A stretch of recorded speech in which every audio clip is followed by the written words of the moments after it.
My name is Morgan Myers.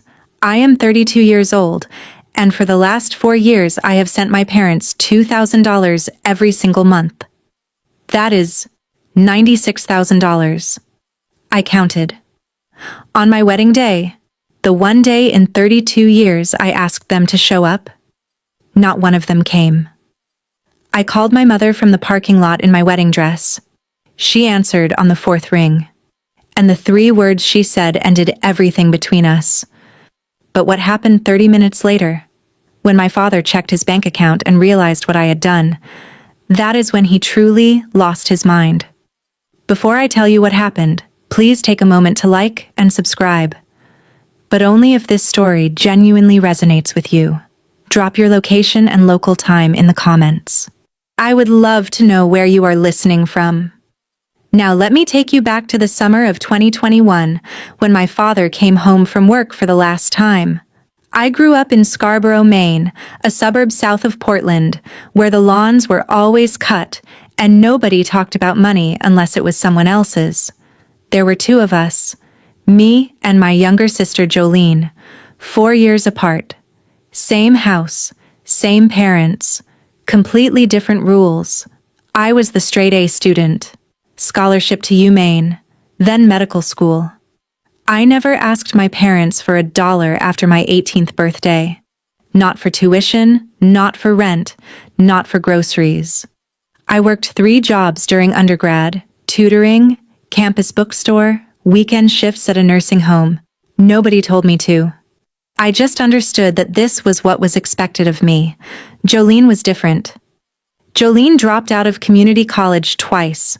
She found herself through a 200-hour yoga teacher training program that our parents paid $8,000 for. She married Brett Tate at 24, a car salesman with good hair and a leased BMW. Their wedding was a small affair at a seafood restaurant in Portland. Our parents paid for the dress, the flowers, and contributed to the honeymoon. When I asked why I had never received anything close to that, my mother Patrice gave me a look like I had asked her to explain gravity. "Jolene is sensitive," she said. "She needs us more." My father Gene nodded from his recliner. He always nodded when Patrice spoke. 30 years of marriage, and I never once saw him disagree with her in front of us. I did not resent Jolene. Not then. I just thought that was how families worked. The strong one carries the weak one. I did not realize I was being trained. June 2021. My father Gene lost his job. Portland Precision Manufacturing. He had worked there for 30 years as a floor supervisor. Company downsized, eliminated his department. He was 57 years old with no college degree and a retirement fund that covered about 14 months. I was 28. First year of emergency medicine residency at Maine Medical Center. Salary, $62,000 a year before taxes. Take home after deductions, insurance, and loan payments. Roughly $3,800 a month. My mother called on a Tuesday. She was crying. "We cannot make the mortgage, Morgan. Your father is devastated. He will not even get out of bed." I did the math on a napkin in the hospital break room at 2 in the morning. $2,000 a month. That left me $1,800 for rent, food, gas, and everything else. It was tight. It was possible. I set up an automatic transfer that night. 2,400 hours, checking account to the Myers Joint Savings. My phone dinged when the first one processed. $2,000 transferred to Myers Joint Savings. Account ending in 4471. I ate a granola bar and went back to the ER. That weekend I opened a spreadsheet on my laptop. 1 green row. Month 1, $2,000. Running total at the bottom, $2,000. I told myself this was temporary. Dad would find something. 6 months, maybe a year. The transfers would stop, and I would catch up on my student loans. $280,000 from medical school, accruing interest at 6.8% while I ate cafeteria food at midnight. Temporary. That word lived in my head for 4 years. 4 years and $96,000. The months passed. The transfers kept going. I worked 80-hour weeks in the emergency room. I lived in a 400-square-foot studio apartment with a mattress on the floor and a microwave I had bought at Goodwill. Most of my meals came from the hospital cafeteria. $4 salads, day-old sandwiches, whatever was left on the warming trays after the night shift started. My parents did not eat like that. I visited Scarborough for Christmas 2021. The house had new hardwood floors in the living room, new kitchen appliances, a French door refrigerator, a convection oven. The bathroom had been retiled. My mother gave me a tour like she was on a home renovation show. We found a contractor through the neighborhood Facebook group. Such a good deal. I asked about the cost. She waved her hand. Your father handled it. My father, the one who had not worked in 6 months, the one who turned down a warehouse job because it was, in his words, beneath a man with 30 years of supervisory experience. The one who declined a position at Home Depot because he did not want to wear an apron. Nobody asked me about residency. Nobody asked about my apartment. Nobody asked if I was eating enough or sleeping enough or surviving at all. Nobody said thank you. Christmas dinner. Jolene pulled up in a new Honda CR-V. Sage green, still had the dealer plates. My mother beamed. Does she not look gorgeous in that car? I looked at the car. Looked at my mother. Who paid for it? Nobody answered. Patrice changed the subject to Jolene's plans for a spring vacation with Brett. I drove home in my 2014 Civic with 211,000 miles on the odometer. The second year was worse. Not the work. The work I could handle. The ER was predictable in its chaos. Heart attacks at dawn, broken bones at noon, overdoses at midnight. I knew what to do with a body in crisis. I had been trained for that. What I had not been trained for was watching my family celebrate someone else with my money and pretend I did not exist. Spring 2022. Jolene had a pregnancy scare. False alarm. My mother drove 2 hours to Jolene's apartment to sit with her. Brought soup, flowers, a stuffed bear she picked up at the gift shop. That same week, I was hospitalized for dehydration after a 14-hour shift. I called my mother from the IV chair. She answered between bites of something. Oh, honey, drink some water. I cannot come up. Jolene needs me this week. Jolene, whose scare was already over, whose tests came back negative 3 days ago. That September, Jolene had her actual wedding. Small ceremony at a restaurant on the waterfront. My parents paid for her dress, the flowers, and a honeymoon contribution to a resort in Cancun. I did not ask how much. The answer was somewhere in my spreadsheet. Green rows, one after another, running total climbing past $36,000. I attended. I gave a toast. I smiled in the photos. I drove to the parking lot afterward and sat in my car with the engine off. 18 months of transfers. $36,000. And my mother had just told the photographer, let us get the family photo, just the 4 of us. I was standing 6 feet away.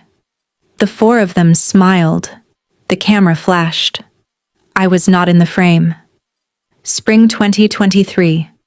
Year 2 of transfers. I sat down one evening and looked at my student loan balance, $274,000. Interest was accruing faster than I could pay the minimums. At this rate, I would be in debt until I was 42. I decided to have the conversation, reduce the transfers from $2,000 to $1,500. Still generous. Still more than most adult children send their parents. Still 30% of my net income. I called my mother on a Saturday morning. Mom, I need to talk about the monthly transfers. My student loans. She cut me off before I could finish. After everything we sacrificed for you, there it was, her weapon. She kept it loaded at all times. We fed you. We clothed you. We drove you to every science fair and college visit. And now you want to put a price on gratitude? I backed down. I kept the amount at $2,000. At work the next week, my attending physician, Dr. Lena Kovac, cornered me in the break room. Lena was 38, direct, and the only person at the hospital who noticed when I picked up extra shifts. You look like you have not slept in a year. That is not dedication. That is something else. I told her I was fine. She did not believe me. She also did not push. Lena was smart like that. 3 days after the guilt trip phone call, I opened Instagram. My mother had posted a photo from a weekend trip to Cape Cod. Lobster dinner, ocean view. Caption, blessed life, grateful heart. Blessed. With my $2,000 funding the lobster. I closed the app and went back to the ER. Garrett Holt walked into the hospital in July 2023, carrying a toolbox and wearing steel-toed boots. His contracting company had won the bid to rewire the third-floor electrical system. 4-person crew, 6-week project. Licensed master electrician, 33 years old, from Lewiston. He drove a 2016 Ford F-150 with a dent in the tailgate and a bumper sticker that read, Local 567. We met in the cafeteria. He had brought his own lunch, a roast beef sandwich, an apple, a thermos of coffee. He sat down across from me while I ate the same wilted Caesar salad I had been eating for 2 years. You work here? He asked. Resident, emergency medicine. And you eat that every day? Most days. He pushed half his sandwich across the table. My mom made extra. That was how it started. Coffee in the parking lot after my shifts. Texts between his rewiring jobs and my traumas. He was steady in a way I had forgotten people could be. No performance, no agenda. Just a man who showed up and said what he meant. It took me 3 months to tell him about the $2,000. We were sitting in his truck in the hospital parking lot. October, the heater running. I said it fast, like pulling off a bandage. I send my parents $2,000 a month. They depend on it. My dad lost his job 2 years ago, and they cannot make ends meet. Garrett was quiet for a long time. He did the math the same way I had done it, on his fingers, in his head, the way people do when the number is too large to process casually. Morgan, that is 30% of your salary. They need it. Do they? Nobody had ever said those 2 words to me, and I felt the ground shift under everything I had built my silence on. Thanksgiving 2023. I brought Garrett home to Scarborough for the first time. My mother opened the door and looked him up and down the way a jeweler examines a stone she already knows is fake. So, Garrett, what exactly is it that you do? I am a licensed electrician. I own a small contracting company in the Portland area. Patrice smiled, the kind of smile that has teeth but no warmth. An electrician. Well, that is good honest work. My father Gene shook his hand without standing up from the couch. Does the business do well? We stay busy. Jolene, 7 months pregnant by then, leaned against the kitchen counter. Does he have benefits? Health insurance? This from a woman who had never in her life held a job with employer-provided insurance. Garrett handled all of it with a patience I envied. He talked about his crew, his certifications, his plans to expand into solar panel installation. He answered every question without flinching, without performing, without trying to impress anyone who had already decided not to be impressed. After dinner, I went to the kitchen to get water. The hallway was dark, and my parents did not know I was there. Patrice's voice. An electrician. Our daughter, the doctor, is marrying an electrician. At least Jolene married a sales manager. And then Gene, my father, the man whose mortgage I paid every month, said something I will never forget. As long as the checks keep coming, who cares who she marries? I stood in that hallway for a long time, my hand on the glass, my feet on the hardwood floor I had paid for. As long as the checks keep coming. Like I was a subscription service, like love had a billing cycle. February 2024. Garrett proposed on the hospital rooftop after my Saturday overnight shift. No ring box. He had the ring in his jacket pocket, loose, because he said he did not want me to see a box and figure it out before he could ask. The sun was coming up over Portland. I was still in scrubs. My hands smelled like hand sanitizer. I said yes before he finished the question. I called my parents that afternoon. Patrice answered. Hello? Mom. I am engaged. Garrett proposed this morning. Silence. Then. Oh. Well, I hope you have thought this through. No congratulations. No excitement. No, tell me everything. Just the sound of someone deciding how much disapproval they could get away with. An hour later, Gene called back. He was alone. I could tell because he spoke in a lower register, the voice he used when Patrice was not in the room.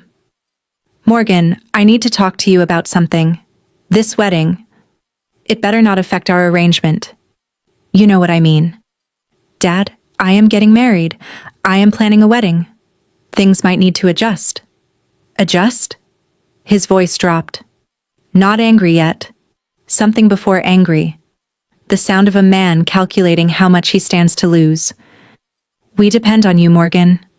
You owe us this. Do not pull the rug out. There it was. The second weapon. After everything we sacrificed. You owe us this. 2 sentences, 2 chains. 1 for guilt, 1 for obligation.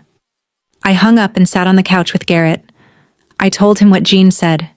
Every word. Garrett looked at me. Morgan, you do not owe them your life. I knew he was right. I also knew that knowing and doing are 2 completely different things. Right now, I am sitting in my apartment, engaged to the man I love, and my father just told me I owe him my paycheck.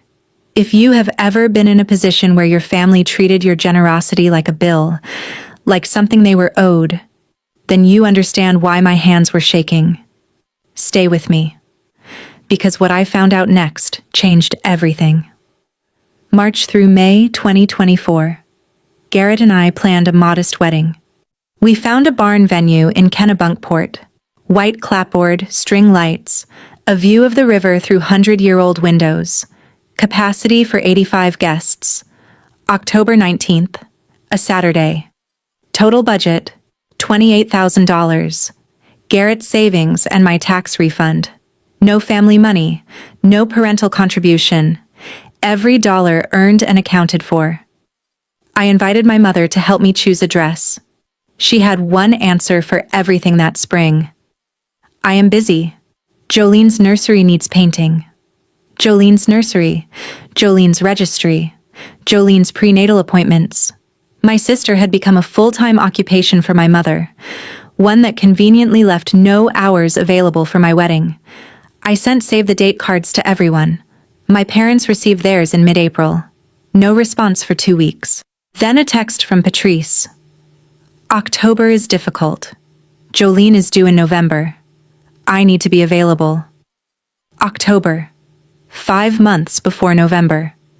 But somehow October was difficult. My phone dinged that same evening. The automatic transfer. $2,000 transferred to Myers Joint Savings. Account ending in 4471. Month 36.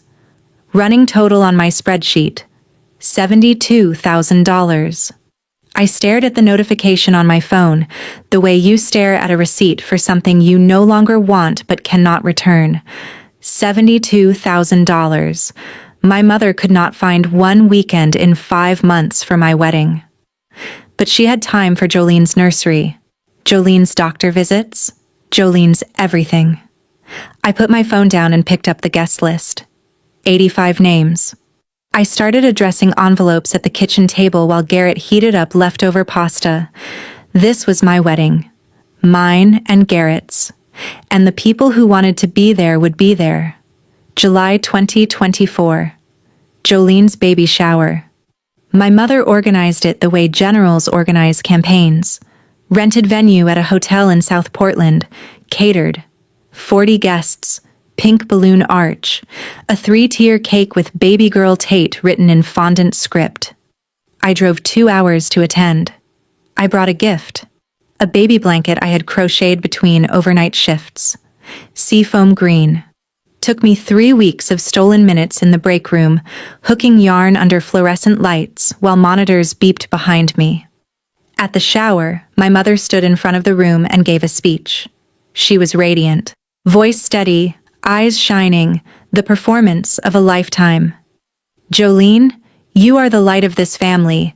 Becoming a mother is the most important thing a woman can do." I sat in the corner. Nobody mentioned my upcoming wedding. Nobody asked about the venue, the dress, the date. I was 31 years old, an emergency medicine physician, and I was invisible. Jolene opened gifts. She got to mine, held up the blanket, turned it over once. "Oh, cute. Did you make this?" She set it on the pile and reached for the next box. After the party, I helped clean up, stacking chairs, folding tablecloths, collecting paper plates. My mother pulled me aside near the dessert table. "Morgan, the 2,000, can you do 2,500 this month?" The shower cost more than we expected. "I am paying for my own wedding, Mom. I cannot increase." She tilted her head. That look. The one she gave me when I was failing to meet her expectations, and she wanted me to know it without saying it directly. "You always find a way. You are the strong one." The strong one. She called me that only when she needed more money. August 2024. I received a letter from the bank, the joint savings account, the one I transferred $2,000 into every month. Required updated signature cards, routine paperwork. But it meant logging in, and logging in meant looking at the numbers. I opened the account on my laptop at 2 in the morning. The balance should have been substantial, 38 months of deposits. Even with the mortgage payments coming out, there should have been a cushion. The balance was $340. I read it twice, then 3 times. Then I scrolled. Transaction history. Withdrawals. Regular, large, relentless. $1,500 to Jolene Tate. $2,000 to Brett Tate Auto Group. $800 to Jolene Tate. $3,200 to Brett Tate Auto Group. $1,000 to Cape Cod Resort and Spa. $1,200 to a furniture store in South Portland. $700 to a salon. $500 to a nail studio. The money was not keeping my parents afloat. It was not paying the mortgage. Or at least, not most of it. It was funding Jolene's lifestyle, Brett's failing car dealership investment, and my mother's vacations. I screenshotted every transaction. Every single one. Saved them to a folder on my laptop named Transfers. Then I opened my spreadsheet. Green rows, 38 of them. Running total, $76,000. I added a new column. Red. Cross-referenced each withdrawal to Jolene or Jolene-adjacent expenses. The math took me 40 minutes. 43% of everything I sent went directly to my sister or her husband. 22% went to vacations, renovations, and personal spending. 31% went to the mortgage, the actual stated reason for the transfers. I closed the laptop. My hands were shaking. Not from anger. From the specific nausea of discovering you have been lied to by people you trusted with your survival. I did not tell Garrett immediately. I sat with it for 3 days. During those 3 days, I went back through my text messages with my mother. 2 years of conversations. I was looking for a pattern, and I found one. Every guilt trip text. "I am so stressed about bills. Your father cannot sleep. We just do not know how we will manage," arrived within 48 hours of a large withdrawal from the joint account. Mom texting, "We are barely making it," on a Monday. $1,500 transferred to Jolene Tate on Wednesday. The correlation was not emotional, it was operational. My mother texted me distress signals to keep the money flowing, then redirected the money to my sister before the ink dried. I added another column to my spreadsheet. Blue. Matched guilt trip texts to withdrawal dates. The pattern was mathematical. Provable. Undeniable. At work that Thursday, I dropped a cafeteria tray. Salad on the floor. Dressing on my shoes. I sat down right there on the linoleum. Dr. Kovac found me. She crouched beside me, white coat touching the floor. Talk to me. I have been paying my parents $2,000 a month for 3 years. They have been giving it to my sister. Lena did not flinch, did not gasp, did not say she was sorry.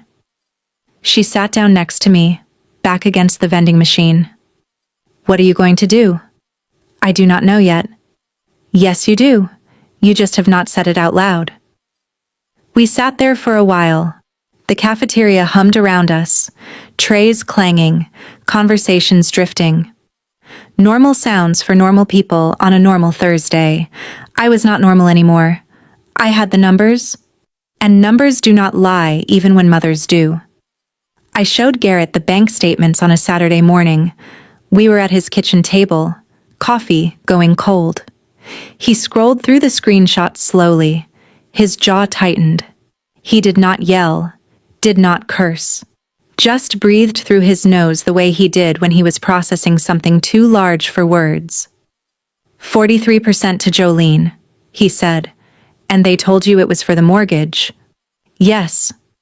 And you are still sending $2,000 a month. I stopped. Tuesday. I canceled the automatic transfer. He looked at me. When? After my shift. I sat in the parking lot, opened the banking app, and pressed cancel. For the first time in 38 months, my phone did not ding with a transfer notification on the 1st of the month. October would arrive, and $2,000 would stay in my account. Mine. The silence where that notification used to be felt louder than any sound I had ever heard.